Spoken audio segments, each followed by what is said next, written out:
Hi hello नमस्कार. जपानमध्ये एका झूमध्ये घडलेली ही गोष्ट सध्या जगभर व्हायरल झाली आहे.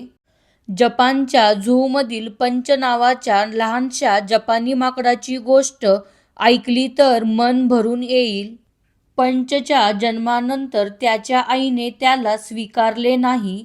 अवघ्या 7 महिन्याच्या या पंचला त्याच्या आईने आणि कुटुंबाने स्वीकारण्यास नकार दिला. त्यामुळे पंच खूप घाबरलेला आणि एकाकी झाला.